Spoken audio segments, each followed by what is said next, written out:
skepticism for anybody who isn't familiar with the ideas and where it's come from. There's a lot of people, there's a lot of beliefs around. Right? We all know that the whole world is full of people with different beliefs, and some are good, some are not so good. And I think it's almost kind of on a spectrum, I suppose, from somebody just reading their horoscopes to ideas that are not so beneficial.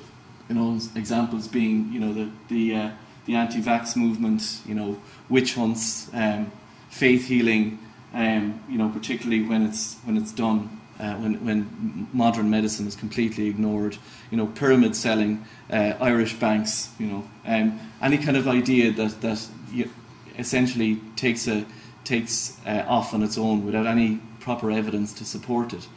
So the big thing really is, some ideas are good, some ideas are not so good, and the question is, how do you distinguish between the ones that make sense and the ones that don't make sense at all? How do you distinguish between ideas that are beneficial and ones that could lead you down to the situation where you're either losing an awful lot of money or your health is being compromised, or even worse? And that really is the core of what skepticism is about. As human beings, we're subject to confirmation bias. It's a technical term, but what it simply means is that we get ideas into our head, and then we spend time trying to prove those ideas correct. Any evidence that agrees with our ideas or our hypothesis, we're going to accept them straight off the bat. But any evidence that doesn't gel with our own preset ideas, we tend to ignore. And that tends to be the basis of an awful lot of pseudoscientific ideas. As well as that, there's an awful lot of bad arguments for an awful lot of things. I'm playing a little bit of spot the logical fallacy here. Fallacies of thinking, errors in logic that people make when they're trying to make arguments for why their particular idea, whether it be homeopathy or chiropractic, or whether it be a total aversion to vaccination, whatever it is, the same arguments keep on getting trotted out, or the same mistakes in logic keep on getting used. They use these arguments to convince themselves that they're completely correct and there could be no disconfirming evidence. And yet, when you actually drill down to it, the ideas are terribly poor. And one of the things is, as a skeptic, is to try and recognise that when people are using it and be able to point out the problems in the logic that people are using. And as well as that, of course, there's the placebo effect, which I'm sure Dr. Evans is going to talk about in a little bit more detail, where people are become convinced of the effectiveness of a particular remedy or a particular treatment, in some ways because it is working, because the power of suggestion is very, very strong. And there's been a lot of research done on the placebo effect, and when people say, well, I know chiropractic works, or I know being an osteopath works because look at all the happy customers, but a lot of it can come down to this effect. Often you hear as well people saying, oh yeah, once I was a real skeptic, but then once I got involved with this idea, I was completely converted over, and I completely believe now that it's correct. And it could be, again, it could have to do with alternative medicine, but it could have to do with religion, it could have to do with anything that sucks people in. They're given something that is sufficient for them to say, yes, this is perfect, I completely agree with this. But we forget that, as humans, we're very fallible, and that we're very, very easily deceived, that very often it comes down to how we actually perceive the world, and how we can easily be conned into believing something that isn't necessarily true. This, I think, is a good example of what's known as pareidolia, where you're looking at something that you can see the face in the picture of trees. Possibly deliberate by this artist, I'm not sure, but there's plenty of examples of pareidolia in real life, when you see the face of the man on the moon, or you see the face on Mars, or other things. The Blessed Virgin's face in a tree. Yeah, exactly, the Blessed Virgin in the tree. Whatever, you tend to see things that aren't exist. And again, our brains, it shows us that our brains are very often hotwired to see patterns, often where no patterns exist. Another optical illusion, again, just to kind of confirm, these are two exactly the same pictures, but for a lot of people, you tend to see one tower leaning over much stronger than the other tower is, but if you actually superimpose the two, they're exactly the same photograph. So how do we know whether something is correct or not? Is it just good enough to say, well, I saw it, and or I heard somebody say it was true? Is that good enough? And I don't think it is. The biggest tool in the armoury is science, right? Because science operates from very, very different premises than does the normal kind of pseudo-scientific effort. In a pseudo-scientific situation, you're trying to prove that something is true. So the whole idea, you get your idea, you want to get your evidence to prove that something is true. In science, the main premise behind the idea is to prove that something is not true. So it's only the theories that get accepted in science are the ones that you've pretty much hit them with everything you can possibly hit them with, and they're still standing because they conform to reality. And there's a lot of different techniques that are used in science, whether that be statistical analysis, or whether it be randomization, or whether it be a lot of different tests to take out the bias that is in here in the way we look at things. And I think that's something that's very often not totally understood about science, is that it's a very, very rigorous method to understand the reality and trying to separate what people's beliefs are from that. It tends to give you theories that you can pretty much go to the bank with. And the whole skeptical movement has really come from scientists because of the power of science to be able to distinguish, to be able to understand what reality, how reality actually works.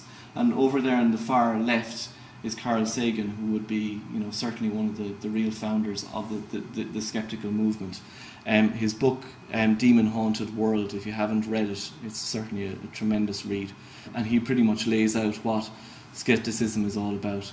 But it's been aided by quite a number of other people, who have a very, very strong scientific background. Eugenie Scott, who has been involved in trying to explain science to the public, particularly over in the United States. Richard Dawkins, Brian Cox, P.Z. Myers, who's very prominent on the internet, and also Neil Tyson as well, the astronomer, who are absolutely brilliant people for explaining science to the general public, trying to make people understand that there's science on one side, but there's also pseudoscience on the other.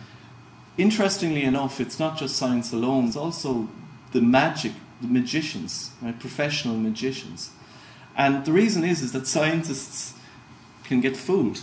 The professionals in understanding when you're going to be fooled or not are magicians. And it's been the confluence of science and magic that really has created the skeptical movement as we know it today. Particularly James Randi, who's the arch nemesis of pseudoscience, but also the real figurehead of the skeptical movement around the world. He's spent decades fighting and challenging pseudoscientists and also psychics who want to pretend that parlour tricks used by normal magicians are actually something of another, from another world. And particularly in the last 10 years, Randy's ideas have started to spread around the world and become something that a lot of people have become very, very heavily involved with. He's also, the other people there are Jamie in Swiss, Banachek, and over in England, Richard Wiseman, who also have written quite a number of books and have also been very, very at the fore of the movement, trying to promote skepticism. So the idea really is to help this guy. Yeah, here we go.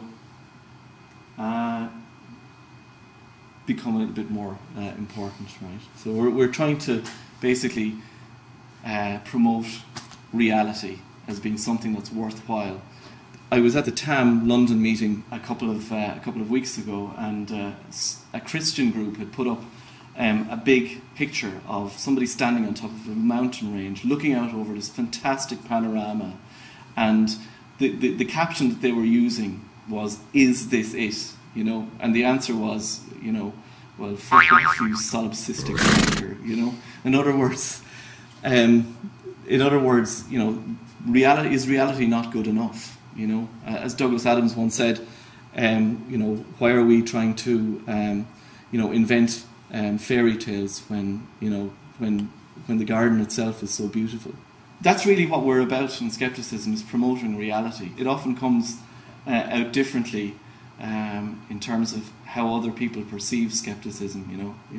Here comes the skeptic. We're not trying to rain on people's parade. We're not trying to identify every single possible instance of pseudoscience and silly and faulty thinking. But there's obviously a much more positive role to skepticism, which is, most skeptics are just very curious people. They want to understand, they want to know. And that's what motivates an awful lot of skeptics in the end. We want to understand what is actually going on. What are the processes behind the things that we're hearing about. We also want to understand why people think, such strange things in life. Why is it that people have these views or have these trenchant opinions, and what's going on inside their brains, and ignore what is actually going on in reality. So, it is in many ways, skepticism is a very positive process. It's all about trying to understand, asking questions, trying to get the evidence so that you can be convinced that what is going on really is true. And it's also about communicating. It's also about being able to get a dialogue going between ourselves and people we mightn't necessarily completely agree with. And also having the skills to be able to do that in an effective way. If you read around any of the local media, or any of the national media, you'll often see an awful lot of stuff that just beggars belief, and it's just taken 100% true, and there's not one single ounce of commentary about it, of discussion about it. It's just taken for granted. We want to start at least getting our viewpoint out there, which I think is a much, much stronger viewpoint. On the media are communicating within our, creating a network locally, where people might have certain amount of expertise to be able to go up against somebody who's peddling an awful lot of nonsense. We're also part of a much, much bigger group, which is the Skeptics in the Pub movements that are starting up in Ireland. There's one in Belfast, there's one in Dublin, there's also a large number of clubs in the UK, and there's a worldwide movement as well. So that's really it. I just took a quote from P.C. Myers, which says, we're here, we don't believe, and we've got science and reason on our side. Get used to it.